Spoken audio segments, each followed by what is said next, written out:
18 août 2025. Une date qui restera gravée dans l'histoire.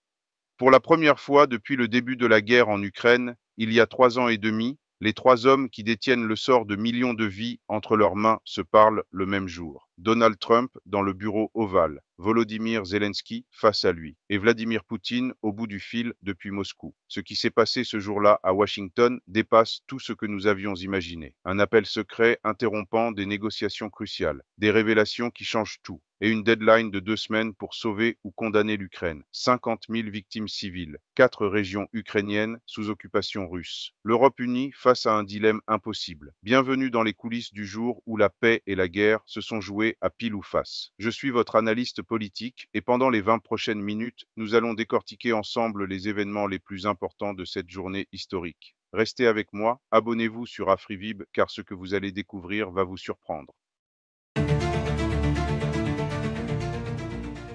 Pour comprendre l'ampleur de ce qui s'est joué le 18 août, il faut d'abord revenir 6 mois en arrière. Février 2025, Volodymyr Zelensky se rend à la Maison-Blanche pour sa première rencontre avec le nouveau président Trump. Ce qui devait être une visite diplomatique de routine tourne au fiasco. Les médias parlent d'un affront. Trump refuse publiquement de garantir le soutien militaire américain à l'Ukraine. Zelensky repart les mains vides, humilié devant le monde entier. L'alliance occidentale semble se fissurer. Poutine jubile depuis Moscou. Mais ce 18 août 2025, tout a changé. Zelensky est de retour à Washington, mais cette fois, il n'est pas seul. Avec lui, l'Europe entière s'est mobilisée.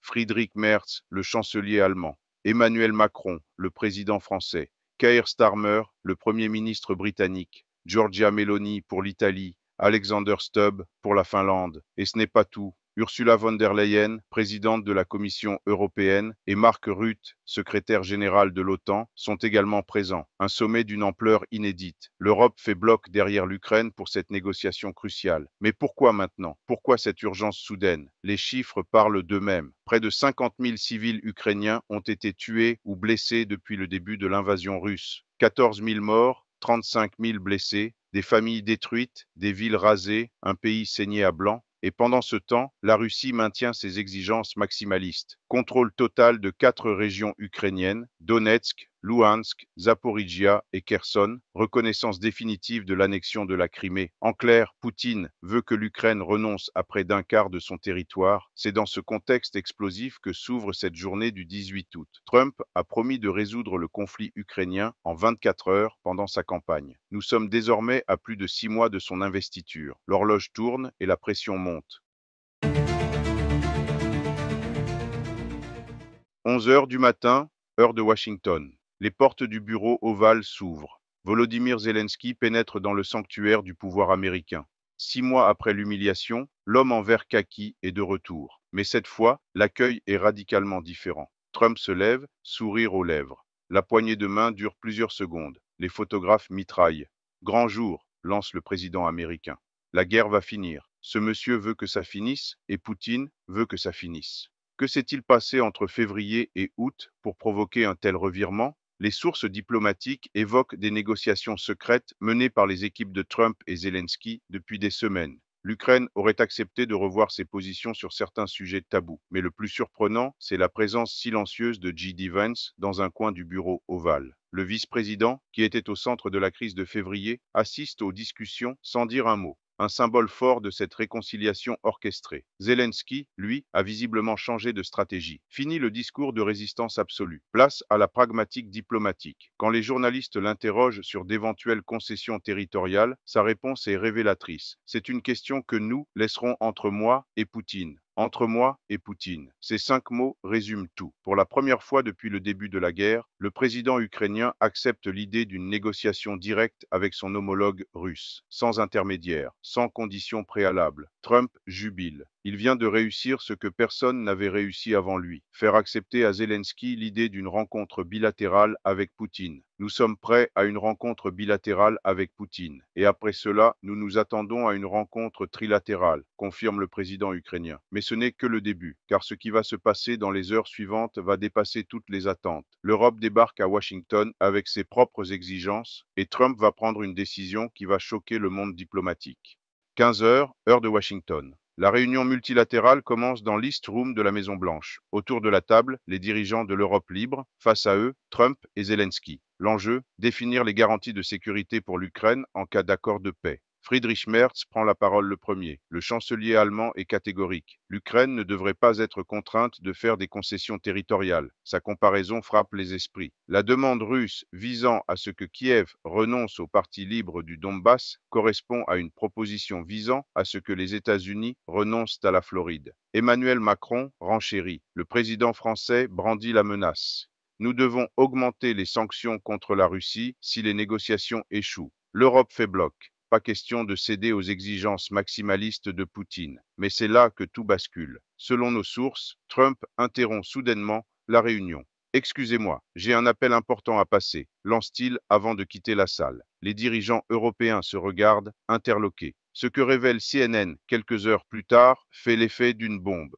Trump n'a pas quitté la salle pour n'importe quel appel. Il est allé téléphoner à Vladimir Poutine. En pleine négociation avec l'Europe et l'Ukraine, le président américain prend contact avec le maître du Kremlin. Mais le plus stupéfiant, c'est que cette décision était coordonnée avec les dirigeants européens. Alexander Stubb, le président finlandais, le confirme à CNN. Les dirigeants européens ont coordonné la décision de faire appeler Poutine par Trump pour lui dire ce qui avait été décidé lors de la réunion à la Maison-Blanche. Coordonné. Le mot est lâché. L'Europe, qui semblait s'opposer à Trump, a en réalité orchestré cet appel à Poutine. Une stratégie diplomatique d'une complexité inouïe se dessine sous nos yeux. Que se sont-ils dit, Trump et Poutine, pendant cet appel crucial? Les détails filtrent peu à peu. Selon le Kremlin, Vladimir Poutine et Donald Trump ont exprimé leur soutien à la poursuite de négociations directes entre les délégations de Russie et d'Ukraine. Plus révélateur encore, l'idée a été discutée qu'il serait nécessaire de porter à un plus haut niveau la représentation de l'Ukraine et de la Russie. Traduction, fini les négociateurs subalternes, place aux présidents eux-mêmes. Et c'est là que tombe la nouvelle qui va faire trembler le monde. Poutine accepte de rencontrer Zelensky d'ici à 2 semaines. Friedrich Merz le confirme aux journalistes. Le président américain s'est entretenu avec le président russe et a convenu qu'une rencontre entre le président russe et le président ukrainien aurait lieu d'ici aux 2 prochaines semaines. 2 semaines. 14 jours pour organiser la rencontre la plus importante du XXIe siècle. 14 jours pour décider du sort de l'Ukraine. 14 jours pour changer le cours de l'histoire. Mais derrière cette façade diplomatique se cachent des enjeux bien plus complexes. Car si Zelensky accepte de rencontrer Poutine, c'est qu'il a obtenu des garanties que l'Europe s'apprête à formaliser dans les 10 jours qui viennent. Les garanties de sécurité seront probablement décidées par nos partenaires et il y aura de plus en plus de détails, comme tout sera couché sur papier et officialisé d'ici à 1 semaine à 10 jours, révèle Zelensky à l'issue des négociations. Mais de quelles garanties parle-t-on exactement?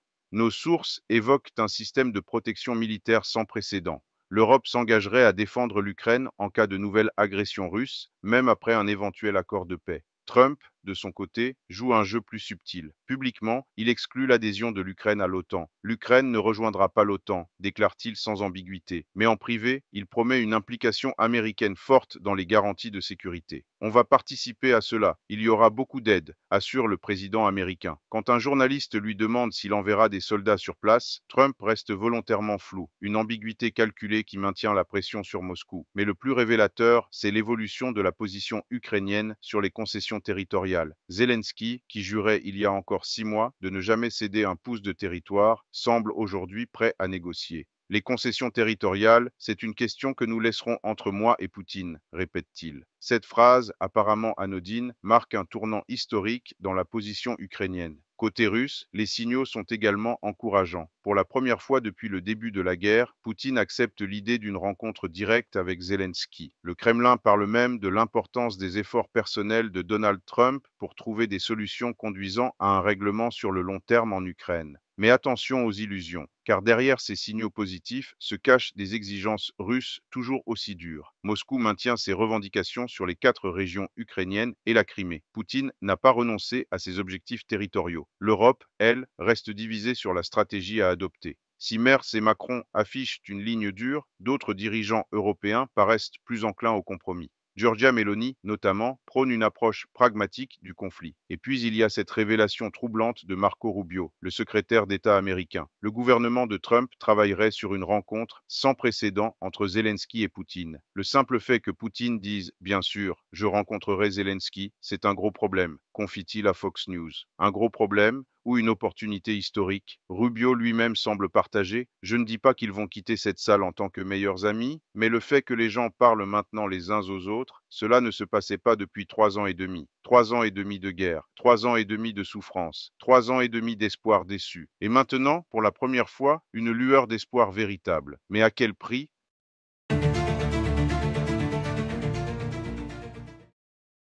Alors, que va-t-il se passer maintenant? Trois scénarios se dessinent, chacun avec ses implications dramatiques pour l'Ukraine, l'Europe et le monde entier. Scénario numéro 1, l'accord territorial. Zelensky et Poutine se rencontrent dans 2 semaines et trouvent un compromis. L'Ukraine cède officiellement la Crimée et une partie du Donbass en échange de garanties de sécurité occidentale pour le reste de son territoire. Dans ce scénario, l'Europe déploie des forces de maintien de la paix le long de la nouvelle frontière. Les États-Unis fournissent des garanties de sécurité sans adhésion à l'OTAN. La reconstruction de l'Ukraine commence, financée par l'Occident. Mais ce scénario a un coût politique énorme. Zelensky devra expliquer à son peuple pourquoi il abandonne des territoires pour lesquels tant d'Ukrainiens sont morts. L'opposition interne pourrait exploser. Scénario numéro 2, l'accord de gel. Plus subtil, ce scénario évite les concessions territoriales officielles. Les lignes de front actuelles sont gelées sans reconnaissance juridique des annexions russes. L'Ukraine garde officiellement ses revendications territoriales, mais accepte de facto la partition du pays. Une solution à la coréenne, avec 2 États de fait séparés par une zone démilitarisée. Ce scénario permettrait à chaque camp de sauver la face. Poutine contrôle ses territoires sans reconnaissance internationale.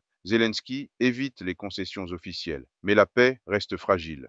Scénario numéro 3. L'échec des négociations. Zelensky et Poutine se rencontrent, mais ne trouvent pas d'accord. Les exigences russes restent inacceptables pour l'Ukraine. Les négociations échouent. Dans ce cas, Emmanuel Macron a été clair. L'Europe augmentera les sanctions contre la Russie. La guerre reprend de plus belle, avec un soutien occidental renforcé à l'Ukraine. Mais ce scénario pourrait aussi marquer la fin de l'implication américaine. Trump, frustré par l'échec de sa médiation, pourrait se désengager du dossier ukrainien. L'Europe se retrouverait seule face à la Russie. Quel scénario est le plus probable? Les signaux envoyés le 18 août penchent vers le premier ou le deuxième. L'acceptation par Zelensky d'une négociation directe avec Poutine suggère qu'il est prêt à des compromis impensables il y a encore quelques mois. Mais attention aux faux espoirs. Poutine reste Poutine, l'homme qui a envahi l'Ukraine, annexé la Crimée, bombardé des hôpitaux et des écoles. Peut-on vraiment lui faire confiance pour respecter un accord de paix?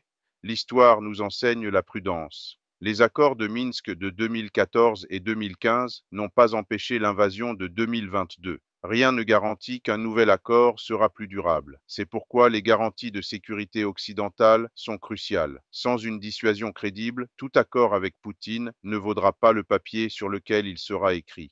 Alors, que retenir de cette journée historique du 18 août 2025? Trois leçons principales émergent de ces négociations extraordinaires. Première leçon, la diplomatie peut encore surprendre. Qui aurait imaginé, il y a 6 mois, que Zelensky accepterait de négocier directement avec Poutine? Qui aurait prédit que l'Europe coordonnerait un appel de Trump au maître du Kremlin? La géopolitique n'est jamais écrite d'avance. Les positions les plus fermes peuvent évoluer quand les enjeux humains deviennent insupportables. 50 000 victimes civiles, c'est un prix que même les dirigeants les plus déterminés finissent par trouver trop lourd. Deuxième leçon, l'Europe a trouvé sa voie. Face à Trump, les dirigeants européens ont fait bloc. Ils ont imposé leurs conditions, coordonné leurs stratégies, maintenu leur unité. L'Europe de la défense n'est plus un rêve, c'est une réalité. Friedrich Merz, Emmanuel Macron, Keir Starmer, Giorgia Meloni. Au-delà de leurs différences politiques, ils ont parlé d'une seule voix pour défendre l'Ukraine. Cette unité européenne est peut-être l'acquis le plus important de cette journée. Troisième leçon, la paix a un prix, mais la guerre en a un plus lourd encore. Les compromis territoriaux que pourrait accepter l'Ukraine sont douloureux, mais 3 ans et demi de guerre ont montré que l'alternative est pire. Chaque jour de guerre supplémentaire, ce sont des vies perdues, des familles brisées, un pays qui s'enfonce dans la souffrance. Si un accord peut arrêter cette spirale, même imparfait, ne faut faut-il pas le tenter, mais restons vigilants. Les 2 semaines qui viennent seront cruciales. La rencontre Poutine-Zelensky, si elle a lieu, sera l'un des moments les plus importants de notre époque. Nous, citoyens du monde, avons un rôle à jouer. Suivre ces négociations, exiger la transparence, soutenir les victimes du conflit. La paix ne se construit pas seulement dans les palais présidentiels, elle se construit aussi dans l'opinion publique. Et vous, que pensez-vous de ces négociations? Zelensky a-t-il raison d'accepter des compromis territoriaux pour sauver des vies? L'Europe peut-elle vraiment garantir la sécurité de l'Ukraine? Poutine respectera-t-il un éventuel accord? Dites-le nous en commentaire. Partagez cette vidéo pour que l'information circule. Abonnez-vous à notre chaîne pour suivre l'évolution de cette crise historique. Car une chose est sûre, l'histoire s'écrit en ce moment même, et nous en sommes tous les témoins privilégiés. Dans 2 semaines, nous saurons si le 18 août 2025 restera comme le jour où la paix est redevenue possible en Ukraine, ou comme celui où les derniers espoirs se sont envolés. Rendez-vous dans notre prochaine vidéo pour suivre la suite de cette saga diplomatique extraordinaire. En attendant, n'oubliez jamais, derrière chaque négociation, il y a des vies humaines, et c'est pour elles que nous devons continuer à espérer.